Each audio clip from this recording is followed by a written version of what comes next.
Hi, I'm Austin Janowski, and I believe that comics are literature, and you are watching Sequentially Yours.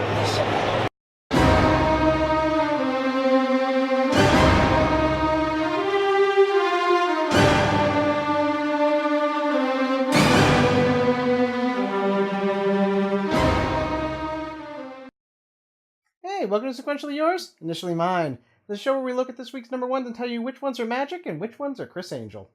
Alright, so it's been a good week. Like, a pretty good week. I mean, yeah, not everything is number one awesome the best, but I gotta say, after the last 2 weeks, I'll take more than one good thing for the week. There's actually quite a few really good comics this week to look at. It was kind of tough, actually. So, why don't we dig right in and start looking at them, okay? Alright, so first, Rye, the history of the Valiant universe. Valiant has been making a big effort lately to try to get its books out there and to try to, win back some of the acclaim that it had in the early 90s when it was competing against Image as one of the big up-and-comers against the big two. And I gotta respect them because they're trying new things and they're trying to help people love the Valiant universe the way that they used to. Keep in mind, this is a company that has risen from the ashes, was sold off piece by piece, and came back. So I gotta give them credit for this. And if they're going to explain the history of their universe, doing so in a narrative form like this works well. Rai is their character from 4001 who just took down the father of New Japan, who was an AI that was, super authoritarian and whatnot.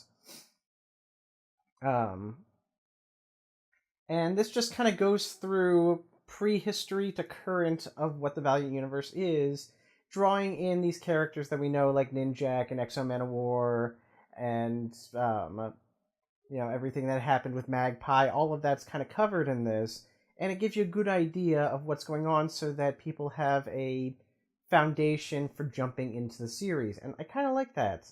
It's a good way of not necessarily having to do a reboot, but also catching everybody up so that jumping in is pretty easy to do. I really wish I had more to say about it, other than it's well told, the art is beautiful.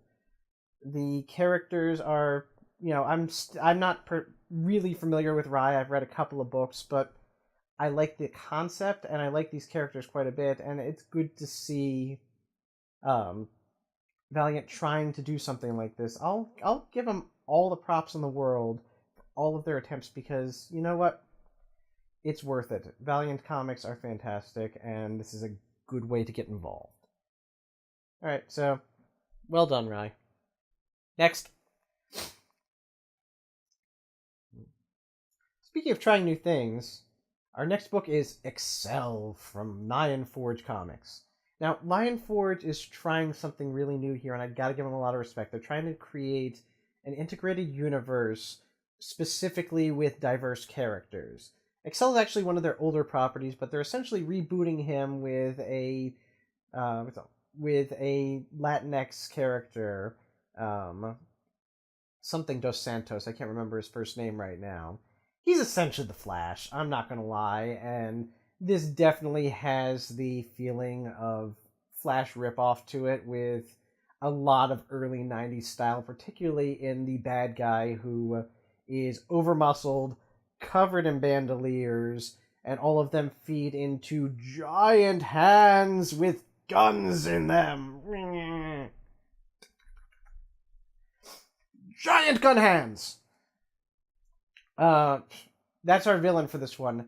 However, one thing I will say in its favor is that it knows how to tell a number one.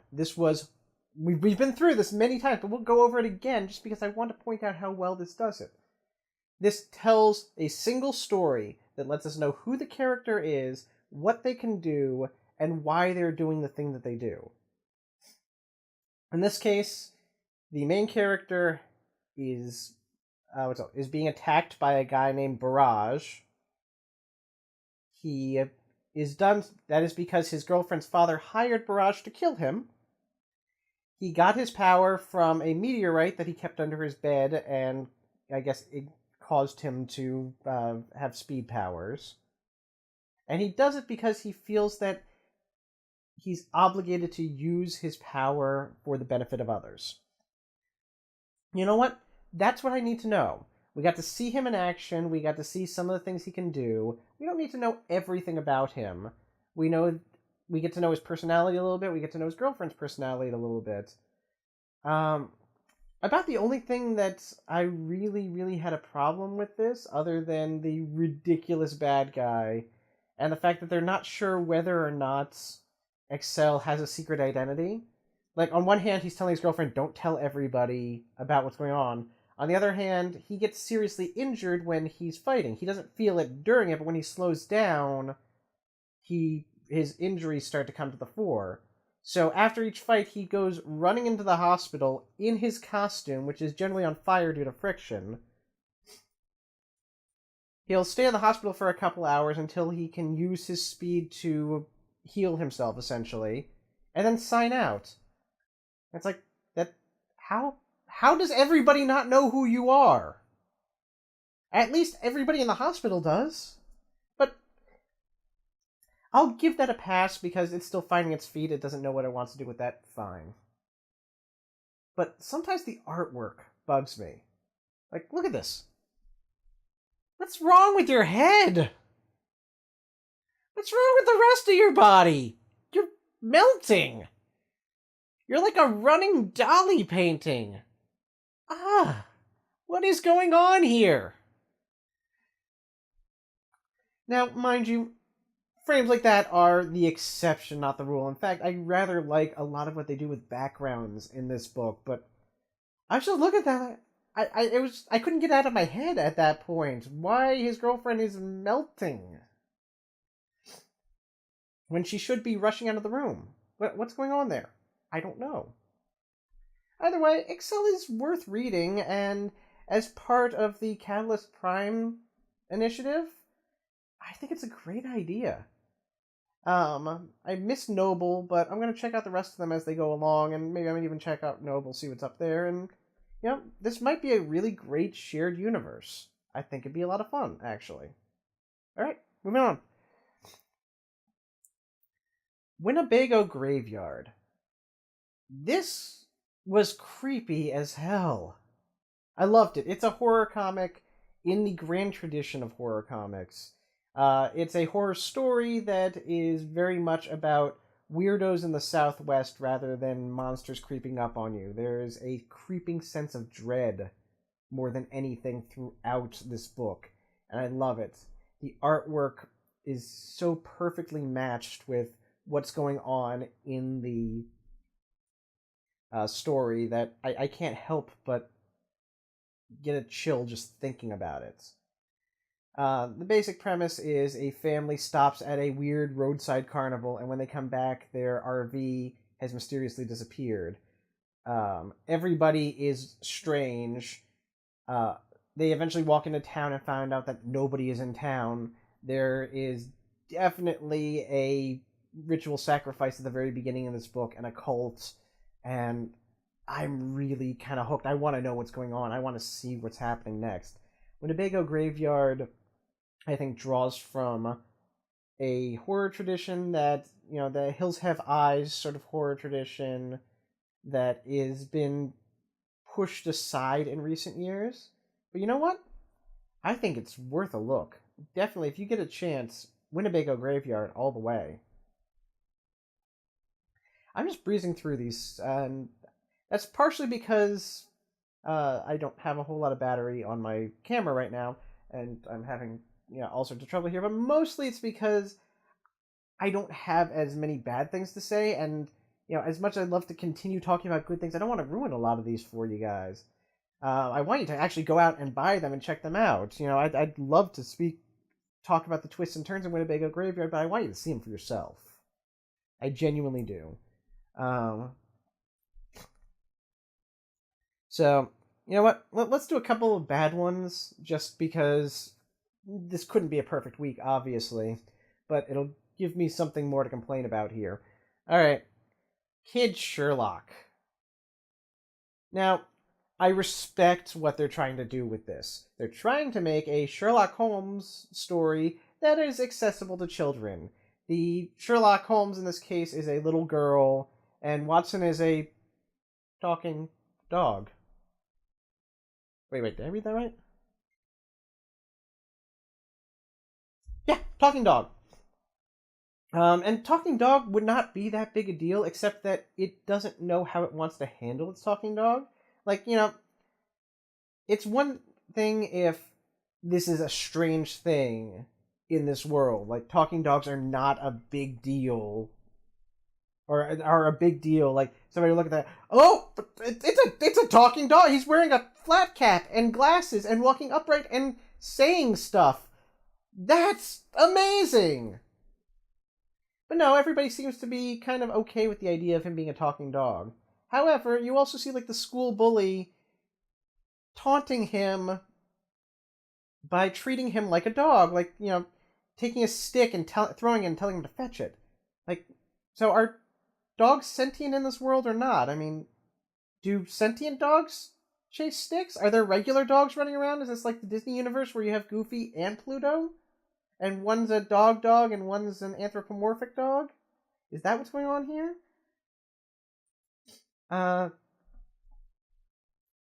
It's just such a weird thing.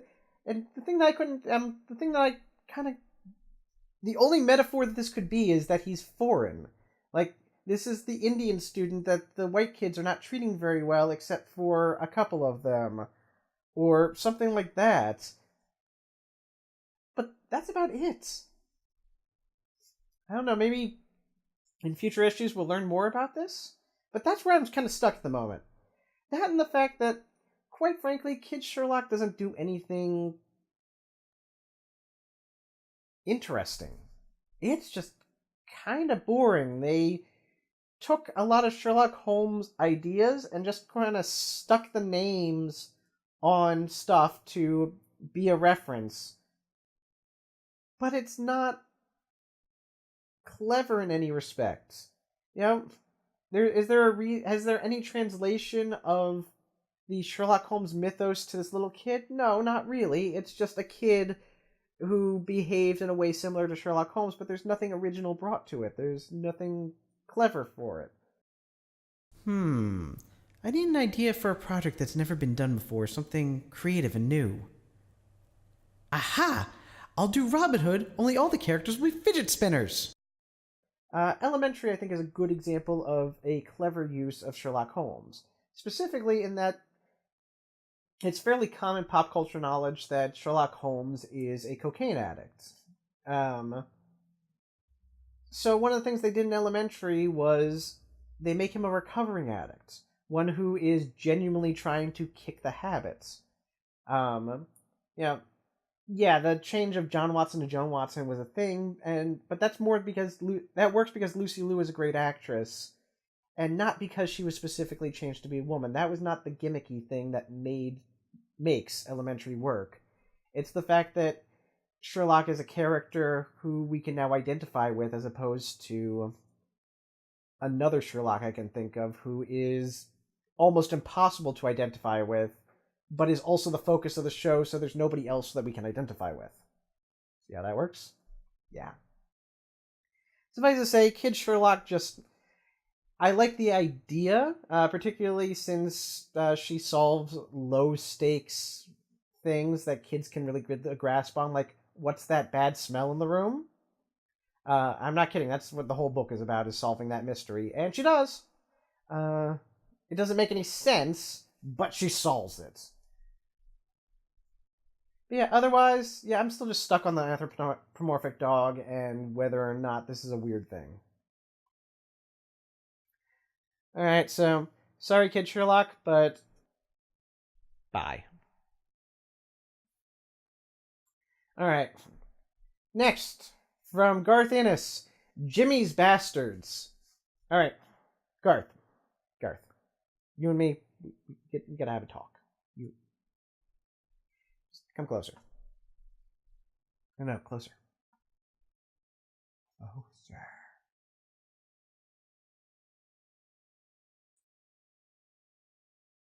Just doing the thing is not satire. Just doing the thing is not satire. I don't know how much clearer that could be made. That just doing a thing, falling into a trope, is not satirizing that trope. It's just doing the trope. Doing it over the top is just doing it over the top. You need to actually find a way to subvert the trope for it to be satire. Jimmy's Bastards is, I guess, a satire of James Bond, with Jimmy Regent being the main character, and he is the overconfident, oversexed, perfect in every way Bond stereotype that we had before Daniel Craig. And honestly, it is so edgelordy, such incredible edgelord bullshit, that I can't even begin to truly delve into it. But it's literally like he went to a Reddit thread and took everybody's complaints and turned them into a James Bond caricature. It is really kind of pathetic. The character is contradictory on almost every level. There are so many excuses for exploitation that are supposed to be played off as, again, satire, but they're just exploitation. And you know what? Exploitation has its place, but not when you're trying to ride the line and pretend that it isn't. You know, Garth, just, if you're gonna do it, just go at it. All the way. None of this half-measure stuff like you're trying to pretend that you're making a point about third ways and all this crazy nonsense. It really is just incredibly stupid read from beginning to end. So instead of a satire, what you end up with is just, I don't even know what. The thing is that he's trying to pull it back at times. Garth is really trying to just bring this back to where it makes sense again, and it never quite does because everything is so ridiculous. At the very end being the most ridiculous part, which, spoiler, I'll put a thing down here in case you really want to miss the spoiler for Jimmy's Bastards. Okay, it's in the name. There's like thousands of people that are all in the cult, and all of them are the illegitimate children of Jimmy Regent. And they're going to kill him. That's stupid. That is astonishingly stupid. I don't know how else to put it. That is just really, really damn dumb. Now, James Bond is eminently parodiable. I mean, it's really easy to parody James Bond. It's most recently, and probably the best version thus far, was Austin Powers, International Man of Mystery. Now, Austin had a reputation for James Bond-like perfection, but ultimately, he didn't actually exhibit it. He's not very good at his job. He's just extremely lucky and occasionally gets things right. He's kind of like Jack Burton in the sense that Jack Burton was a, parody of John Wayne and could do really one thing well, which was catch stuff. If you want to go back a little bit, Derek Flint is another great James Bond parody. But again, his perfection is taken so over the top that it can't be confused with just wish fulfillment. For example, nobody wishes that they were a manly man and manifested that in the ability to talk to dolphins. Come on, Eric, you've had your lunch.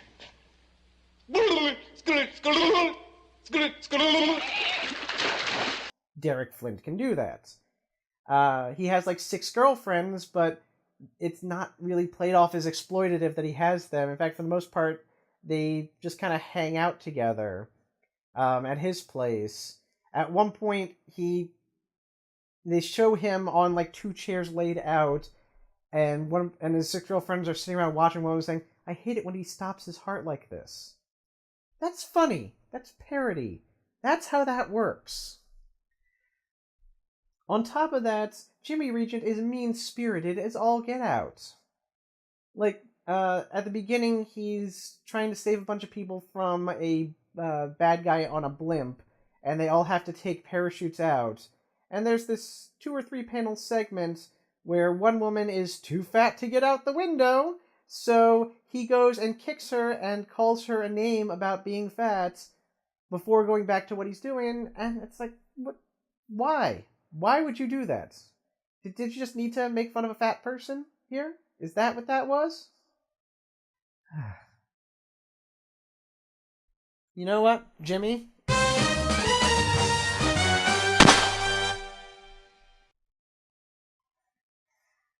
Anyway, back to the good stuff. Okay, so this week we had one of my personal favorites, a new Dresden Files book. I love the Dresden Files, and I make no bones about it. Jim Butcher is one of my favorite authors.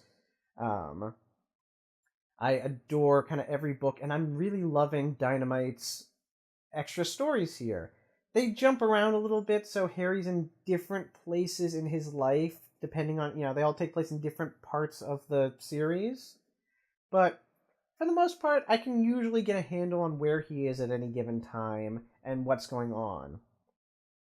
So when I saw, what's the story of this one? Dogmen. Okay, so when I saw that, I'm like, okay, that's cool, and it brings in a lot of familiar characters like the Dresden Files does, and just does a good job of continually building this incredible world that Harry lives in. I love it. The art on this is probably its biggest failing right now. For the most part, it's not bad, but there are a couple of coloring problems that really bug me. For example, this pickle that goes from green to blue when he hands it to that raccoon. But on top of that, there's also a lot of times when instead of doing a background, they instead do a white, just pure white with these gray boxes behind them. And I'm not sure what that's supposed to be. It feels like they just didn't want to draw a background there, which it's a cheap way out of having to do a background. If you don't want to do a background, fine, but do something interesting, something to, give us an impression of what's going on. Harry's apartment, with the exception of the living room, feels kind of empty. And that doesn't quite work. Plus, just a bit of nitpickiness. There's one scene where he opens the door to his apartment, and it should be a series of stairs leading down to his basement apartment. Instead, there's a hallway, and I don't know why. Because there really shouldn't be a hallway in his basement apartment. But you know what? That's just me being nitpicky. Otherwise, the Blue Beetle looks great. Harry looks great. Kind of all the characters are really well drawn. The titular Dogman that we see looks phenomenal. And this ties back into book 2 in a very good way. The writing, does its best to reference what's going on so that we as readers can feel good in thinking, well, I have a general idea of what's going on. No, I guessed wrong, but you know what? So did Harry, so that's fine. And all in all, I think it was a really well put together book. So yeah, go Dresden Files. Go Dogman. I hope the next one... Oh, so close. So close, but I almost forgot. The lettering has so many mistakes in it. It's just ridiculously sloppy. Spelling mistakes, spacing mistakes, punctuation mistakes. I don't know whether I would put it more on the letterer or on the editor for not picking up on this, but that is really sloppy, and I expect more from Dynamite Comics. I mean, yeah, you're not one of the big two, but you're still a pretty big comic company. You can do better than that. That should not have, coloring problems happen in printing, and there's nothing you can do about it. But you know what? Lettering problems, that does not happen in printing. That was something that should have been fixed before it went to print, and it wasn't, and that bugs me. Otherwise, you know what? It's still Harry Dresden. It's the right tone. It's the right attitude. It's the right kind of story. Read it. Read all of the Dresden ones. Just go get them now. They're in trades. Get them. They're good. All right. Bitch Planet triple feature. I really like Bitch Planet. I've always really liked Bitch Planet. Kelly Sue DeConnick is one of my favorite comic writers. And Val DeLandro, actually, I didn't really like his art at first, but I have come to love it. It is just psychedelic and weird enough to really make everything feel uncomfortable. And I think it's a great fit for this particular book. This particular issue, yes, Bitch Planet has been out for a while, so this is not really number one, but it's a triple feature number one, meaning that it's 3 short stories that take place in the Bitch Planet universe, but are not part of the main continuity. And apparently these were supposed to be backup stories, but they decided that instead it would be better to just, contain them in their own book rather than throw them on the end of a regular book and change the page numbers, and it would have been a mess. This worked out pretty well, though. I like all of these stories. I like what they're trying to say.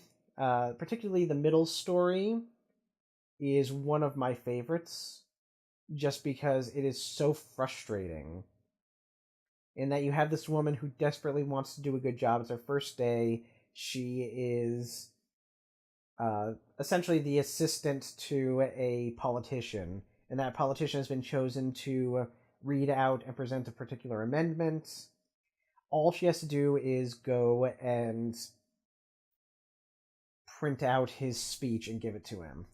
But she's having trouble printing the speech, and then another politician who first asked permission of her boss to pursue her because he wanted to make sure that she wasn't spoken for, goes in the back where she is alone and sexually harasses her, causing her to be late, so that she finally does deliver the speech, having had to agree to go on a date with the other guy in order to get out of there. She finally does give the speech, but it's already too late. The guy has presented the amendment, and he's getting all sorts of credit for it, but then he blames her for being late. And it's so frustrating, and I want to strangle the guy. But you know what? I want to strangle all the guys. But you know what? I love that a comic makes me feel something like that. It gives me a genuine emotion, and it was beautifully written and beautifully timed. I mean, all of them were. I can't recommend Bitch Planet enough, and if you want to get an idea of what this world is like, yeah, check out the triple feature. You don't need to know too much about it in order to jump right in, and it kind of fleshes out where we are in this story. Alright, so every week has to have a number one, right?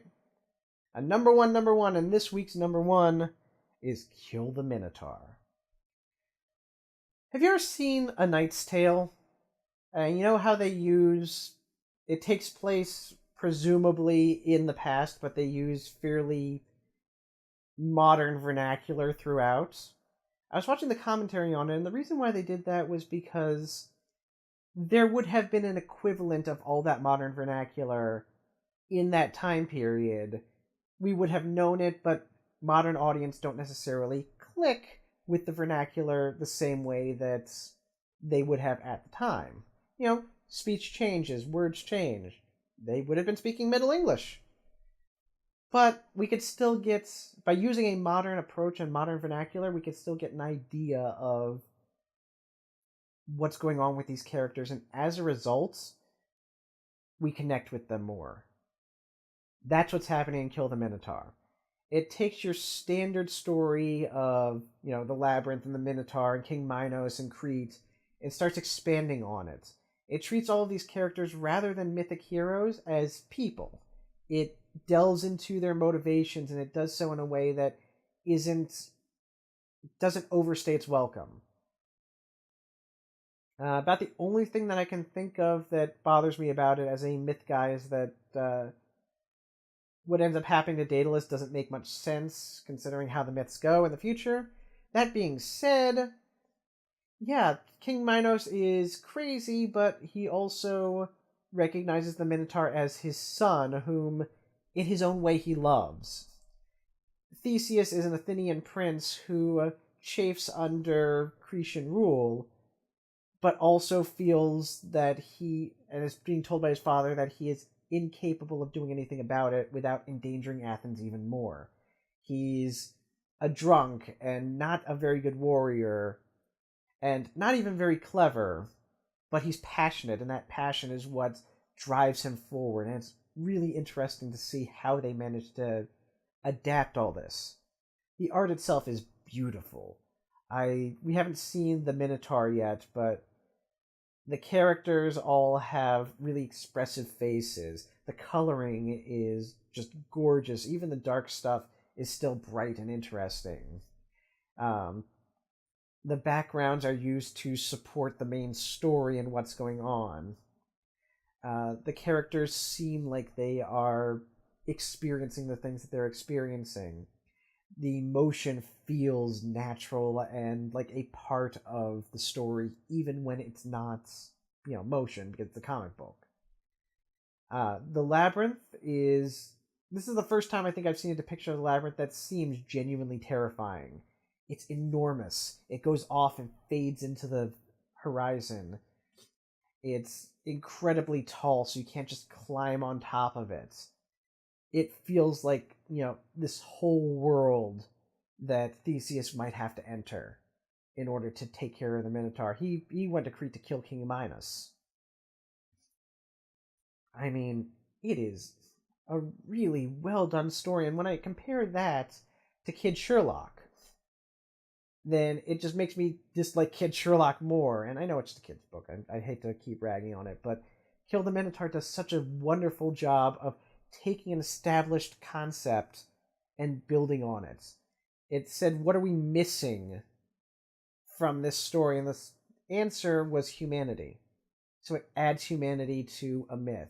It takes an epic hero and makes him a person so that we can better understand who he is and what he's going through and why he needs to do this. I'm not sure what else I could say about this, that if you're not convinced at this point, I don't know what's going to convince you, but, this is definitely my favorite of the week. I highly, highly recommend picking up a copy of Kill the Minotaur. You're not going to be disappointed. Alright, so let's talk about the oddly incongruous theme for the week, because there was one this week, and it's kind of interesting. I didn't expect it, and, I'll admit it's a bit of a stretch in some respect, but I think it still applies. So, the oddly incongruous theme of the week is police brutality. Whether it's Minos' people killing Athenians just for the hell of it, or people in the world of Bitch Planet on Earth, beating up women for being non-compliant, or all sorts of other things. Yeah, police brutality across almost every single one of these books. Not Kid Sherlock. There's no police brutality in Kid Sherlock. But otherwise, yeah, pretty much all these books have some sort of authority figure beating up on the innocents. Well, that's about it. So, I hope that this has given you an idea of what's out there. I know I didn't really narrow things down this week, but you know what? I'd rather have a week where everything is good than a week where everything is terrible. And I've had 2 weeks of the previous, so I'm glad to be back to the good stuff.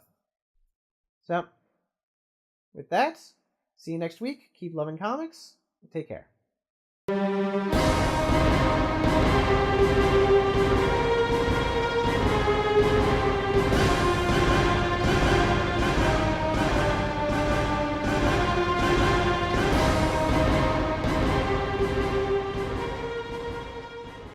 I know what you're thinking.